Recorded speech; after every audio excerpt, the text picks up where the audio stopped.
Hi, ஏசு உங்களை நேசிக்கிறார். நீங்க யாரா வேணாலும் இருங்க, இந்துவா இருங்க, கிறிஸ்டினா இருங்க, முஸ்லிமா இருங்க, நல்லவங்களா இருங்க, கெட்டவங்களா இருங்க, ஏழையா இருங்க, பணக்காரங்களா இருங்க, பிச்சைக்காரங்களா இருங்க, கருப்பா இருங்க, வெள்ளையா இருங்க, யாரா வேணா இருங்க, ஏசு உங்களை நேசிக்கிறார். பை.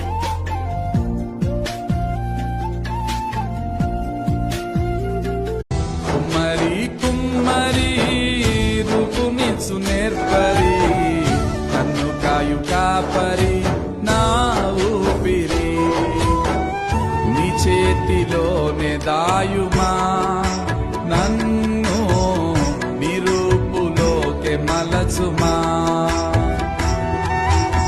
உன்னையும் என்னையும் அமரும்படி அந்த மோட்ச பாக்கியத்தை கொடுக்க அந்த மோட்ச பாக்கியத்தை கொடுக்க இயேசு உன்னை நேசிக்கிறார். இயேசு உன்னை நேசிக்கிறார். இயேசு உங்களை அதிகமாக நேசிக்கிறார். இயேசு உங்களை அதிகமாக நீங்க நேசிக்கிறார். யாரா இருந்தாலும் சரி, நீங்கள் யாரா இருந்தாலும் சரி,